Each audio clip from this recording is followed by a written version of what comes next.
Welcome to What the Health? Where anything health is fair game as we tackle the trends and bust the myths about health and wellness.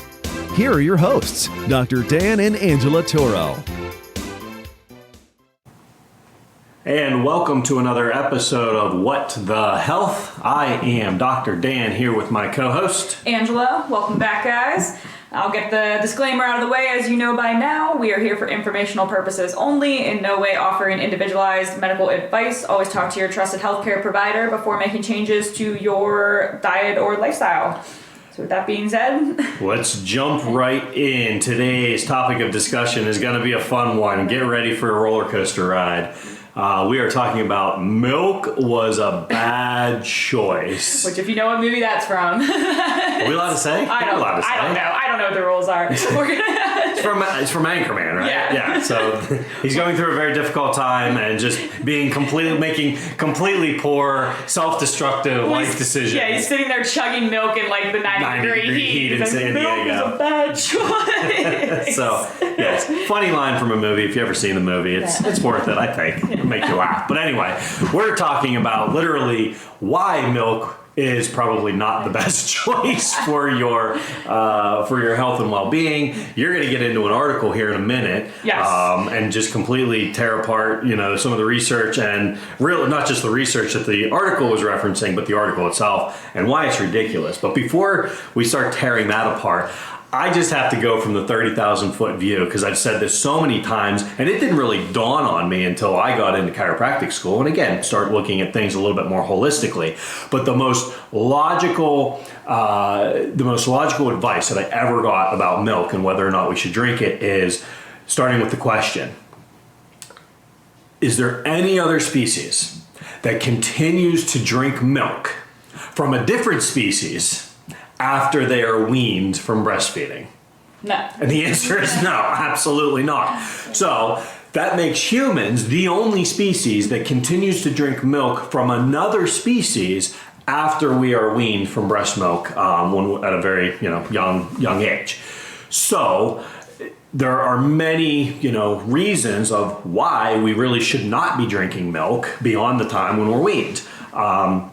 That being, and we go into multiple reasons. One being that it's extremely pasteurized. The pasteurization process eliminates all the healthy enzymes and bacteria, and really it's a very, very high heat index because it's trying to kill all virus and bacteria in the milk. That's what ultra pasteurization is. It's a very high heat process.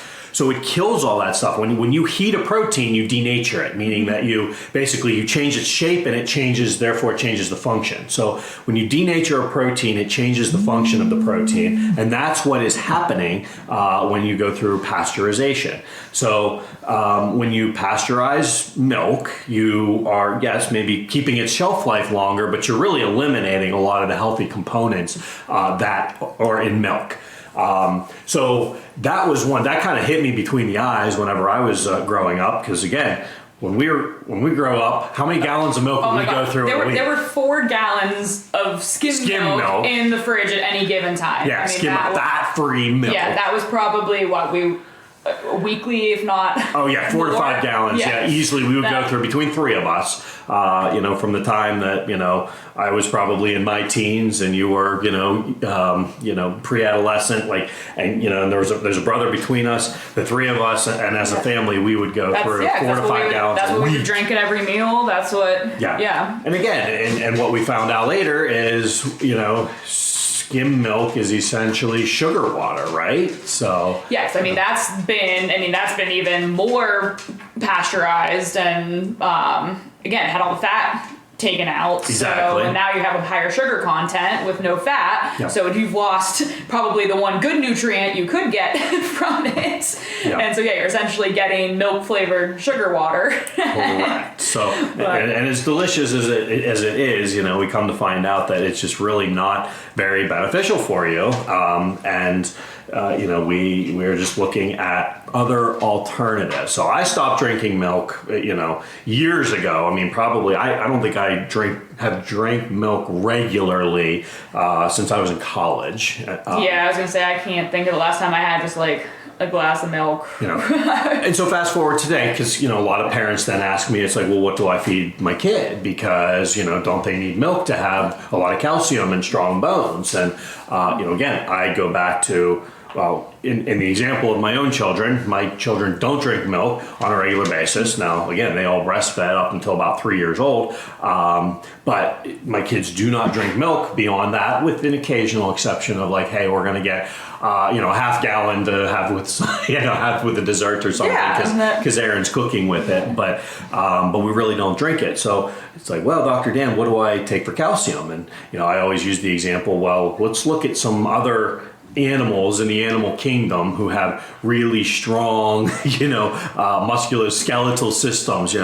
Let's look at a horse, and farmers would say, you could, hit the horse on the ass with a shovel and it would not break a hip, right? Or do that to a cow and it would not break a hip. I wouldn't recommend doing that. Don't do that. I would not. But you could. You're not going to break their bones. They might break yours. And they don't drink milk beyond, breastfeeding from their mothers. Yeah. So, this idea that we need milk to grow strong bones and to get our calcium is just really a fallacy. Yeah. Because we should be getting it from, healthy greens. That's where a large consumption of our calcium comes from, or should be coming from. But this idea that you need to drink milk to get calcium is really a fallacy. And we're the only species that, again, continues to drink milk from a different species after we're weaned. So with that being said, if you do consume a lot of milk or dairy, especially pasteurized stuff, from personal experience, and there's research showing that you can actually have you can be more sensitive.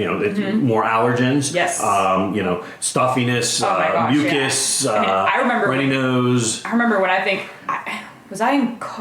was probably an undergrad when you were in chiropractic school, right? Or maybe I was still in high school. I don't know. I would. But I remember I had chronic sinus infections growing up, and this is obviously when you started getting into you crazies, what are you doing? And I remember the one time you were like, well, stop drinking milk, and I was like, okay, whatever. You crazy brother. You crazy chiropractor. It's like, what the heck does drinking milk have to do with a sinus infection? And it wasn't until years later I actually had a massage therapist that was like, yeah, she was massaging kind of my sinuses and stuff. And she said, do you do a lot of dairy? I'm like, not a lot. She's like, cut it out completely for a couple weeks and just see. And it was unreal, the difference. Life-changing. And to this day, I don't do, again, I don't really, unless it's something that somebody else prepared. I don't keep cheese or milk or any, I don't think I have anything dairy in the house. And it's not that I'm lactose intolerant. It's not that I can't eat it. Yeah. It's just that I don't do it on a regular basis. I feel better when I don't. I feel less inflamed. I feel less stuffy. So I personally noticed a huge, huge difference with it. And it is. It's incredibly inflammatory. It can really mess up your gut. Yep. Which is funny because people think, some dairy, they think of that like probiotic. Oh, well, isn't it good for the? Isn't it good for the gut? But and that goes back to what we just discussed. And I had a very similar experience, by the way. Yeah. When I cut the dairy, specifically the milk out, that's when I noticed a huge improvement in my sinuses, my itchy, watery eyes, especially when the seasons changed, just completely melted away. And I don't get irritated in my eyes, my nose, sinuses anymore. It just doesn't happen. So if we look at what is causing that inflammation, going back to that pasteurization, you're changing the chemical makeup, you're changing the protein content. So now you're having these proteins that are denatured, right? They've changed their shape, so the body doesn't necessarily know how to, because it's not a natural protein anymore. It's changed by heat. So now the body's getting all of these artificially altered proteins, and it doesn't know what to do with them. Yeah. So now they just kind of float around in your bloodstream, and the body's on high alert. Your immune system starts to recognize these foreign proteins, and so you have an immune response. And essentially, the same like an allergy response. Correct. Like it's very similar to that histamine. Yes, the histamine response. That's absolutely correct. So, which for the histamine response, that's when you're having allergies. That's why the allergy medications are antihistamines. Yes. It's trying to suppress that histamine response, which is your body fighting off whatever that allergen is, that irritant. Yes, histamines are released by a type of white blood cell, which is part of the immune system. What makes you feel itchy and sneezy and all those fun allergy side effects. Yes, but again, it's a natural, normal immune response released from eosinophils, which are a type of immune cell, and they release histamines, and that's your body trying to recognize that there's a foreign invader, and it's trying to use those histamines to label and target those proteins so that it knows it can recognize them and then come and eat them up and destroy them and recycle them. So that's your body's natural, normal immune response. Now, flip that back to the only time that I would say that milk could be a positive, and there is some, documented success of people actually improving allergies or improving their immune system by drinking raw milk. Okay. Because if you're drinking raw milk straight from a cow or a goat, it has all of the immune, the good, healthy immune, proteins and antibodies, because if you think about it, that milk was made for the young animal of the young cow or the goat, and so when you look at offering that in a very basically straight from breast to consumption, you are getting the benefit of those healthy antibodies and those healthy proteins, and again, you're getting it in the correct concentration of carbohydrate, sugar, fat, and protein. And again, milk has all three of those in there in its natural state. So that would be the only time. But again, we talk about the same thing with with fats, where you take something, healthy natural fats, then get processed and changes the natural, what our body is able to recognize and break down. And then that's when we get into like the trans fats, and those are so highly inflammatory. So essentially it's the same idea with the milk and with the dairy. The more you change the natural structure of it, the less the body's going to recognize and know what to do with it. So instead of seeing it as, oh, hey, this is a nutrient, this is something that's good for me, it's seen as, whoa, foreign invader, this is something I need to fight off. And so you can have that response to anything. That's why we were seeing, you see these like food intolerance tests and food allergy tests and things like that, because again, food in this country is becoming less and less food every day. So it's just, that's why we're going to continue to see this increase. And really, this whole podcast was prompted because, so if you're sitting there like, wow, why they're really fired? Yeah, they're really fired up about this milk. So you should have heard us before we started. If you've been on, Facebook or any social media in the last month, you've probably seen, it's popped up probably at least 3 or 4 times that I've seen, a news article from May 2023. I think it was a CNN article. And the title was, quote, "Milk is a better drink for hydration than water. Study finds." Oh, Lord. So the study, milk is a better drink for hydration than water. Study finds. And I'm like, without even reading the article, I'm immediately irritated.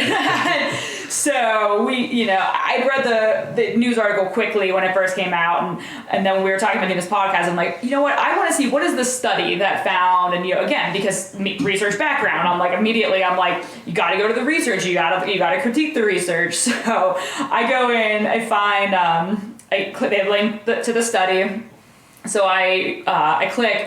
It is, so again, this news article was just in May of 2023. Yep. The study they are referencing is a randomized control study from the UK from 2016. It was published in 2016. So the research was done in probably 2015 with the preliminary. 14. I saw 2014. Okay, I was going to say, and so with the preliminary, they've probably been working on the funding for it since probably the early 2010s. So we're talking a decade and that ago. And again, from the UK, so right away, everything Not over the there. Same as the US. Yeah, everything over there, less processed. And then again, I'm like, so I pull up the name of this study. Again, the news article, "Milk is a better drink for hydration than water. Study finds." Sponsored by the dairy. That's right. The name of the research study that they are referencing a randomized trial to assess the potential of different beverages to affect hydration status. Development of a beverage hydration index. Has absolutely nothing to do. Did anyone hear the word milk? Nope. In that?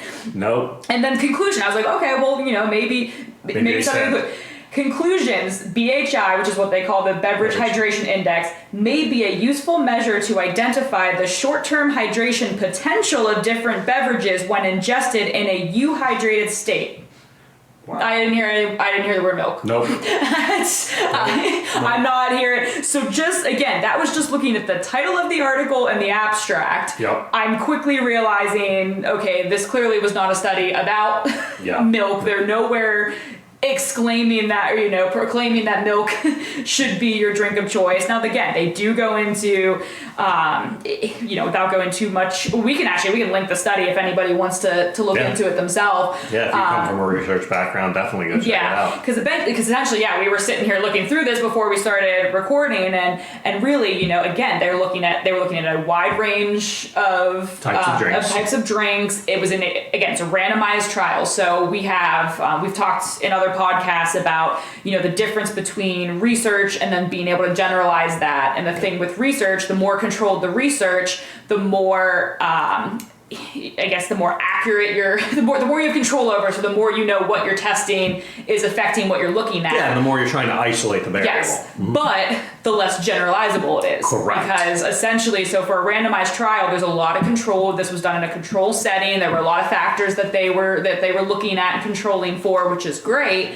But we don't. So yes, in this study, milk was full fat and skim milk and an oral rehydration solution. So essentially an electrolyte rich. Yeah, which probably solution. had sugar and electrolytes in it. Yes, those were the three things that they found with this beverage hydration index. Hydrated significantly, when I say significantly, significantly more than still water, which was the comparison. In the short term, yes.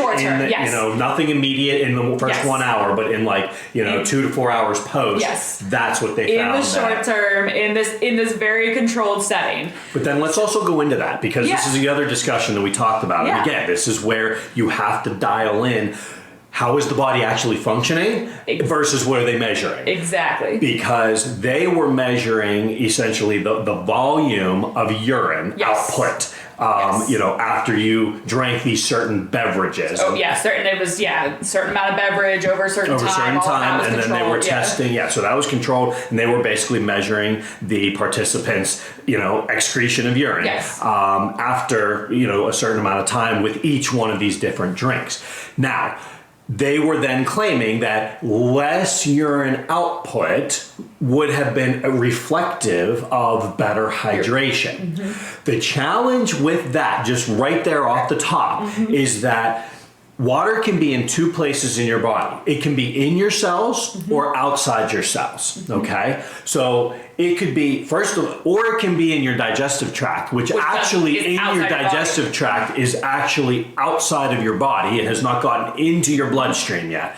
So you can have, if you do not have water that gets into your cells, it is useless to your cells. Yes. Okay. So it is not measuring, water, whether it's, increased actual, volume or hydration of the cells. It could be in the interstitial fluid. It could have remained in the blood, as water. It could have remained in the digestive tract and not actually even gotten into your system yet, based on how quickly or rapidly, the body uptake of that fluid in the digestive tract happened. And the majority of your water intake happens in the small intestine, so it goes through the stomach into the small intestine, and a lot of how rapidly water gets into the bloodstream has much to do with how already hydrated you are. Yeah. And that's something that they can't actually control for. What they tried to do is say, hey, we want you to drink this much fluid before you come in, which they did. They said an hour before you come in, we want you to drink this much fluid. And then they told everyone, well, we want you to void your bowels and your bladder before you then take the test drink. Yeah. Well, and we talked about this beforehand. You were like, I was like, that's a superpower I want, is to be able to void my bowels on demand. Most most of us can say, okay, go into the bathroom and you could, you can at least excrete a little bit of urine. Yeah. But like, to say, oh, go in and void your bowels. Like, so and you may have had half the participants void their bowels versus not void their bowels. And again, that's not... Exactly. Are you tracking like how regular? Because again, if, that's absolutely going to affect, just the hydration state they're coming in. If one of those participants, if one of those participants went on a binge and was drinking a lot of alcohol the couple days before, they could have been significantly dehydrated leading up to the study, and then all of a sudden, now all of a sudden their body's holding on to this stuff. Yeah. I don't know if medications. I didn't see if medications were taken into account. Well, the amount of medication that you're on and what you're taking has a significant impact on that hydration status. And these are all things that I think they tried to account for some of that, but I didn't even get into the details. But these are the things that just Angela and I are trying to bring to light, that you're taking a study that's trying to, And this was a worthy study. Development. Yes. In the title, development of a beverage hydration index. They're saying they were trying to create an index that could be used to then maybe delve in deeper. Deeper, yeah. So then this article, again, funded by the cough dairy industry, pulls... Wait, just differentiate that. Yeah. The article, which is the news article about the study, two different things. The news article that referenced the study. Yeah, so again, so somebody was obviously put on this project, hey, go find a study that shows milk is better than water, or milk or that you should go drink milk. And again, delve through this, and it goes, oh, okay, well, technically in here it says milk hydrated more than water. Yeah, in the immediate 2 to 4 hours after drinking it. So taking this very controlled study and exclaiming that milk is a better drink for hydration than water is study finds. Oh, it's just, that's like, it grinds my gears. God, it really grinds my gears. Yeah. Because, and the best part was, so then I'm, obviously going down the Google rabbit hole. I find a similar article, so also from CNN, from 2019, with a similar title about, milk's hydration status. They referenced the same article, the same study from 2016. So again, we have now referenced this study twice, but published 2 separate news articles about it. Yeah, 4 years apart. And still referencing research that's a decade old, so clearly there's nothing newer that's come up that we could be linking. So and all they're doing then is just recycling that news article around so that it scrolls through your social media feed. Because they know by putting those words, study finds, people are going to go, oh, see, research. Milk is good for me. I'm going to go drink milk after my workout. I need to go do that. So it's just really, really comes back to that, as we talk about all the time, being an informed consumer. Because that, like I said, that's popped up on my news feed I don't know how many times, and it would be again, it's good clickbait. It would be easy. The news article itself is very easy to read, but without actually going back to that research and understanding what it's really saying. And again, maybe in the short term, I learned that in my, in my master's, that milk actually is used a lot for high endurance athletes. Chocolate milk actually is one of the best post workout, because it has the electrolytes, it has the sugar, it has everything that you need to replenish. Yes. But that's again in a controlled environment, and high performing athletes who are working out hours upon hours a day. And even the news article. So again, the news article, if you read through that, even said the average person doesn't have any difficulty staying hydrated throughout the day. So you're talking about, there's 3 levels here. You could read the article, the title, and go, oh, there we go, milk's better than water. There we go. You could actually be one of the few who click on the article and read the article, and then if you read in there, you'd be like, okay, yeah, I see what they're saying. Milk could be good, but they're also saying the average person probably has no problem staying hydrated. And then you could be the crazy person like me, which I'm sure is even less, that actually click on the study, go to the research, and read the research. So it's just so important to really, especially in this day of social media, where you can literally go find anything. Yeah. You could go type in anything and you'll find somewhere somebody. You can prove. Mm-hmm. So you really, really have to be careful, because again, in this country, I mean, people are trying to make money. The food industry wants your money.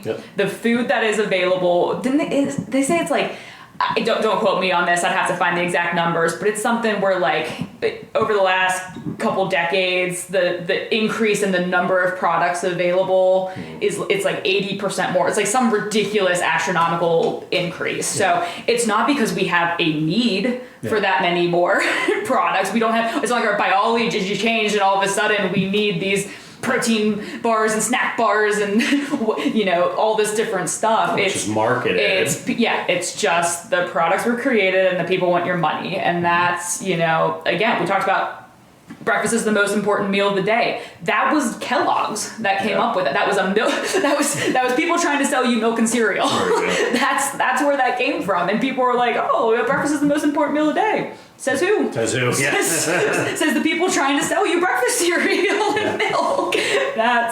So it's just really, really important to make sure that you're being informed consumers, because at the end of the day, these people want your money. They don't care if you're healthy. They really don't. It's the sad truth. They want your money, and they do their incredible marketing teams that do a great job of getting it. Yeah. Well, and so again, it just goes back to what we always talk about: become your single greatest health advocate. And you can do that by listening to these podcasts, this information, and having health professionals on your team that you can trust, and they have experience working with patients and individuals like yourself who can you can take that information as from studies, putting it into clinical practice and say, hey, what makes sense, what doesn't make sense in terms of how my body is actually functioning, and putting in a plan that actually makes sense for you and your health goals, not just clicking a title and going off of, well, I guess I just need to drink more milk. Gotta go stock up on milk. All right, let's do it. So obviously there's been a decline in milk sales lately that prompted that article to come out. So, time to repost it. Well, our eggs bad or good today? The question is, are they affordable today? So with that being said, if any of this made sense or resonated with you, we welcome you to check out more of our podcasts. We welcome you to check out information on our website, Turo, Turo, familychiropractic.com. And again, if you have questions for yourself or a family member, do not hesitate to reach out. We love answering questions and just being a part of your discussion and your health journey. So with that, thanks for joining us on why milk was a bad choice. I'm Dr. Dan here with Angela. Thanks, guys. We'll see you next time. See you next time. You've been listening to What the Health with Dr. Dan and Angela Toro, brought to you by Toro Family Chiropractic. To learn more about the resources mentioned on today's show or listen to past episodes, visit www.whatthehealth.world.